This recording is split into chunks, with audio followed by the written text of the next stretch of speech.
जैसे जैसे सच की परतें खुलने लगती हैं, वैसे वैसे मीरा की बेचैनी बढ़ती जाती है। उसे अंदाजा भी नहीं होता कि जिन लोगों को वो कमजोर समझ रही थी, वही अब उसके खिलाफ सबूत इकट्ठा कर रहे हैं। विपिन और सिमरन अपने पापा रघुपति की हर हरकत पर नजर रखने लगते हैं। उन्हें याद आता है कि एक्सीडेंट वाली रात उनके पापा का बर्ताव कितना अजीब था और पैसे अचानक कहां से आए। धीरे धीरे उन्हें पूरा यकीन होने लगता है कि इस हादसे के पीछे कोई और नहीं, बल्कि उनके अपने पापा ही हैं। वहीं दूसरी तरफ आर्यवर्धन अपने वादे पर अडिग रहता है और हर कड़ी को जोड़ते हुए सच तक पहुंचने की कोशिश करता है। जैसे ही उसे पता चलता है कि उसकी मां के एक्सीडेंट में मीरा का हाथ है, उसका गुस्सा सातवें आसमान पर पहुंच जाता है। जिस मीरा पर उसने आंख मूंद कर भरोसा किया, वही उसकी मां की तकलीफ की वजह निकली। आर्य के लिए यह सदमा बहुत बड़ा होता है, लेकिन वो टूटता नहीं बल्कि और मजबूत बन जाता है। मीरा को लगता है कि वो अब भी पैसों और चालों से सब संभाल लेगी, लेकिन वक्त उसके हाथ से फिसल चुका होता है। रघुपति का सच सामने आने ही वाला होता है और उसके साथ साथ मीरा का भी भांडा फूटने वाला होता है। जिस मीरा ने दूसरों को दर दर की ठोकरें खिलाने की साजिश रची थी, अब वही खुद दर दर भटकने वाली होती है।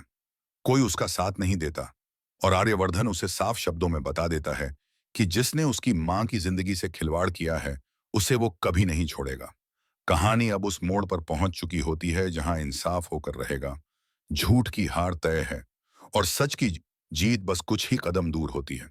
मीरा अब पूरी तरह से एक्टिव मोड में आ जाती है और वह रघुपति को कॉल करके साफ कह देती है कि अगर गोपाल शर्मा को हमेशा के लिए फंसाना है, तो इस केस को और ज्यादा उछालना होगा, क्योंकि बेल मिलना सिर्फ एक अस्थायी राहत है। केस अभी जिंदा है और सबूत अभी भी पुलिस के पास हैं। उसाहब हैं। रघुपति भी इस बात से सहमत हो जाता है और दोनों मिलकर एक खतरनाक प्लान बनाते हैं। बनते हैं। उनका मकसद साफ है, अनु को मानसिक रूप से तोड़ना, ताकि वह खुद हार मान ले। इसी प्लान के तहत वे मीडिया को गोपाल के घर भेजते हैं। जैसे ही गोपाल और पुष्पा घर पहुंचते हैं, वैसे ही बाहर मीडिया की भीड़ जमा हो जाती है। कैमरे ऑन होते हैं और सवालों की बौछार शुरू हो जाती है। कोई पूछता है कि गोपाल को सजा कब मिलेगी, तो कोई यह कहता है कि एक बूढ़ी औरत के साथ ऐसा घिनौना जुर्म कैसे किया जा सकता है। अनु यह सब देखकर पूरी तरह डर जाती है। उसके हाथ कांपने लगते हैं और उसकी आंखों में आंसू आ जाते हैं। वह समझ नहीं पाती कि एक झूठ कैसे उसकी पूरी जिंदगी बर्बाद कर रहा है। गोपाल भी खुद को बेबस महसूस करता है, क्योंकि वह कुछ बोल नहीं पा रहा।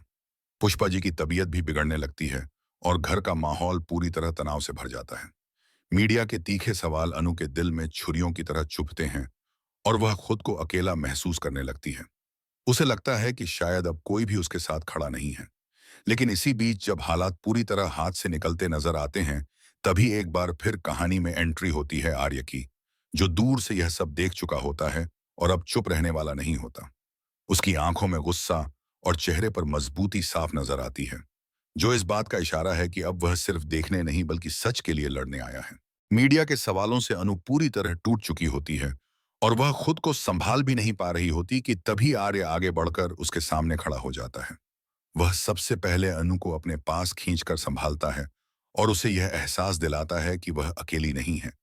इसके बाद आर्य कैमरों की तरफ मुड़ता है और बेहद शांत लेकिन मजबूत आवाज में मीडिया को जवाब देता है कि किसी को भी तब तक दोषी नहीं ठहराया जा सकता जब तक अदालत फैसला न सुना दे। वह साफ कहता है कि असली गुनहगार बहुत जल्द सबके सामने आएगा और सच को दबाया नहीं जा सकता। आर्य की बातों से मीडिया कुछ देर के लिए चुप हो जाती है, लेकिन मीरा और रघुपति दूर से यह सब देखकर और ज्यादा बेचैन हो जाते हैं, क्योंकि उन्हें लगने लगता है कि अब मामला उनके हाथ से निकल सकता है। अनु पहली बार महसूस करती है कि आर्य सच में उसके साथ खड़ा है और यह एहसास उसे अंदर से थोड़ा मजबूत बनाता है। लेकिन उसके दिल में अब भी यह सवाल घूम रहा होता है कि क्या आर्य सिर्फ जिम्मेदारी निभा रहा है या फिर उसके लिए कुछ महसूस भी करता है। आर्य अनु से वादा करता है कि वह इस केस की जड़ तक जाएगा और हर उस शख्स को बेनकाब करेगा जिसने इस झूठे मामले को खड़ा किया है। वह गोपाल और पुष्पा को भी भरोसा दिलाता है कि उन्हें डरने की जरूरत नहीं है, क्योंकि अब वह पीछे हटने वाला नहीं है। वहीं दूसरी तरफ मीरा रघुपति पर दबाव बनाती है कि किसी भी हाल में और आर्य को सच्चाई तक पहुंचने से रोका जाए, क्योंकि अगर आर्य ने एक भी कड़ी जोड़ ली तो उनका पूरा खेल खत्म हो जाएगा।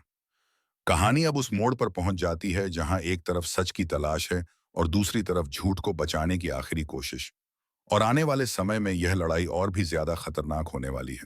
आर्य अब पूरी तरह से इस केस में उतर चुका है और वह एक एक कड़ी जोड़ते हुए आगे बढ़ने लगता है। उसे शक होने लगता है कि इस पूरे मामले के पीछे सिर्फ गलतफहमी नहीं, बल्कि एक गहरी साजिश छुपी हुई है। वह पुराने रिकॉर्ड्स, कॉल डिटेल्स और गवाहों की जानकारी निकालना शुरू करता है और धीरे धीरे उसके सामने कई चौंकाने वाली बातें आने लगती हैं। आसान तानम। वहीं अनु भी अब कमजोर नहीं रहना चाहती और अपने दर्द को ताकत बनाकर अपने पापा की बेगुनाही साबित करने में लग जाती है। लेकिन मीरा और रघुपति को जैसे जैसे आर्य की जांच की भनक लगती है, वैसे वैसे उनकी घबराहट बढ़ने लगती है। वे दोनों मिलकर आखिरी चाल चलने की तैयारी करते हैं, ताकि सच सामने आने से पहले ही आर्य को रोक दिया जाए। दूसरी तरफ मीडिया भी इस केस को लगातार दिखा रही होती है, जिससे दबाव और ज्यादा बढ़ बढ़ जाता है। गोपाल और पुष्पा डर के साए में जी रहे होते हैं, लेकिन आर्य का भरोसा उन्हें हिम्मत देता है। आर्य साफ कह देता है कि चाहे उसे कितनी भी मुश्किलों का सामना क्यों न करना पड़े, वह पीछे नहीं हटेगा और सच को सामने लाकर ही दम लेगा। आने वाले एपिसोड में यह देखना बेहद दिलचस्प होगा कि क्या आर्य मीरा और रघुपति की साजिश को बेनकाब कर पाएगा, या फिर झूठ एक बार फिर सच पर भारी पड़ेगा। क्योंकि अब यह सिर्फ एक केस नहीं, बल्कि रिश्तों, भरोसे और इंसाफ की जंग बन चुकी है।